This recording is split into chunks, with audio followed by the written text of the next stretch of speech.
सत साहिब बंदी छोड़ सतगुरु रामपाल जी महाराज की जय हो। दादा गुरु रामदेव महाराज की जय हो। बंदी छोड़ कबीर साहिब की जय हो। सत साहिब ज्ञान अमृत एवं षड्यंत्र का 20 नामक पुस्तक सासाराम बिहार सीनियर हाईकोर्ट के वकील शशि भूषण दास जी द्वारा बनाई गई है। इस पुस्तक को प्राप्त करने के लिए 99 31 19 20 93 पर संपर्क करके प्राप्त कर सकते हैं। PDF या लिंक प्राप्त करने के लिए 98 28 65 65 28 देवपाल दास सूरतगढ़ जिला श्री गंगानगर राजस्थान से। सत साहिब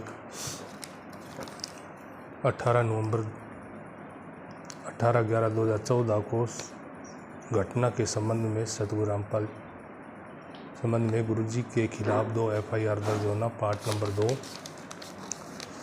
आज की तिथि में प्रथम लिस्ट में कुल 801 आरोपी हैं, जिनके विरुद्ध जमानतीय अपराध की धाराएं 147, 148, 188 भारतीय दंड विधान के तहत आरोप गठित की गई, जिनका विचारणीय चल रहा है और सभी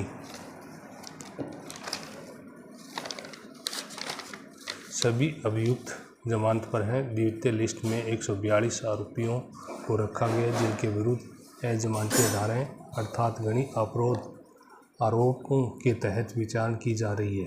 इस लिस्ट के तहत आने वाले सभी आरोपियों के विरुद्ध धारा 148/86, 307, 332, 333, 323, 342, 353, 435/449 भारतीय दंड विधान एवं धारा 16.22C असंवैधानिक गतिविधियां संरक्षण अधिनियम एवं धारा 3.4A/4E विस्फोटक पदार्थ अधिनियम एवं 3.4 सरकारी संपत्ति क्षतिपूर्ति संरक्षण अधिनियम एवं 121, 121A, 123, 120B, 144 एवं 188 भारतीय दंड विधान के अंतर्गत आरोप गठित कर विचारण की जा रही है। उपरोक्त धाराओं के अतिरिक्त धारा 27 आर्म्स एक्ट के अंतर्गत राजेंद्र, बलजीत, रामकुमार, ढाका, रामपाल, प्रीतम, पुरुषोत्तम, देवेंद्र के विरुद्ध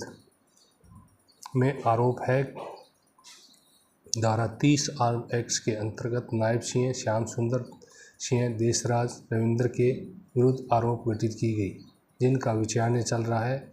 इन 142 आरोपों में 3 आरोपियों का विचारण नाबालिग कोर्ट में चल रहा है तथा 11 आरोपियों की मृत्यु हो गई है। 12 आरोपी भगोड़ा घोषित हैं। इस तरह आज की तिथि में 116 आरोपी लिस्ट नंबर 2 के तहत हैं, जो उपरोक्त धाराओं में विचारण फेस कर रहे हैं।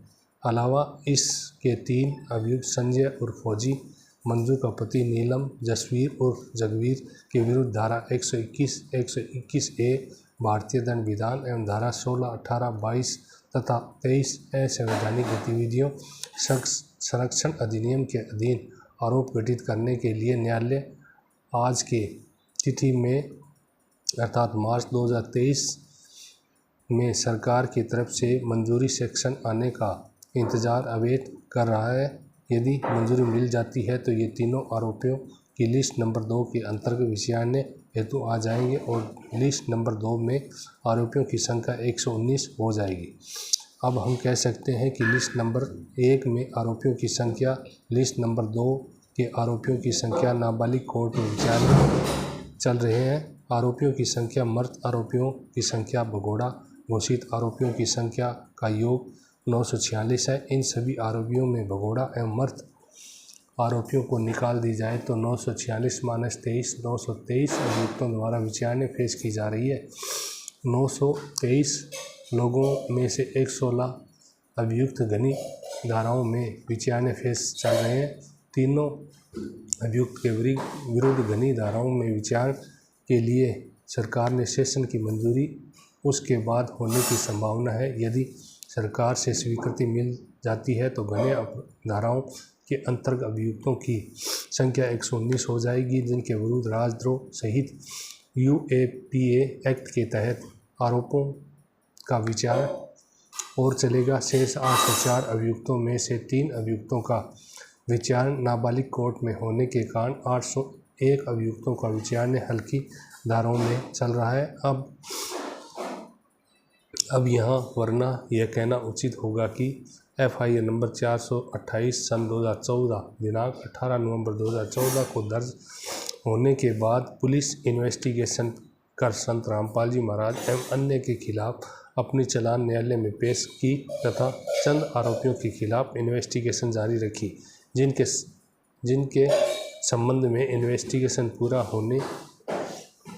होते गए पुलिस चालान न्यायालय में दाखिल करती गई। संत रामपाल जी महाराज एवं अन्य के खिलाफ विशेष सत्र न्यायालय हिसार ने दिनांक 15 जुलाई 2016 को अभियुक्तों को 2 वर्गों में विभाजित किया, जैसा कि पूर्व में कहा जा चुका है। प्रथम लिस्ट में उन अभियुक्तों को जिन पर जमानती आरोप धारा 147, 148, 188 भारतीय दंड विधान के तहत है रखा, उनके विरुद्ध चार्ज फ्रेम किया तथा द्वितीय लिस्ट में उन अभियुक्तों को जिन पर अजमानतीय अर्थात घनी धाराओं 121, 121A, 120B UAPA एक्ट के धारा 16, 18, 22C, 23 का आरोप है, उनके विरुद्ध चार्ज गठित किया गया। इस तरह विशेष सत्र न्यायालय ने FIR सन 428 सन 2014 जिसका छत्रवाद संख्या 46 सन 2015 अभियुक्तों के विरुद्ध दिनांक 15/7/2016 को आरोप का गठन करते हुए अभियुक्तों को सुनाया तथा अभियुक्तों से पूछताछ की, क्या वे अपना दोष स्वीकार करते हैं। इस पर संत रामपाल जी महाराज, राजकला, पूनम, सावित्री को छोड़कर सभी अभियुक्तों ने तो स्वीकार किया, नॉन प्लीड गिल्टी किया और विचारणा फेस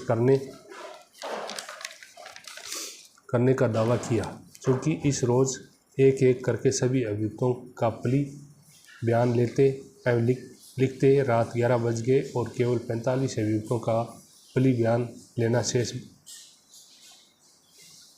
बच गए थे। अधिक रात होने के कारण न्यायालय ने शेष लोगों का बयान के लिए दिनांक 16/7/2016 को निर्धारित किया।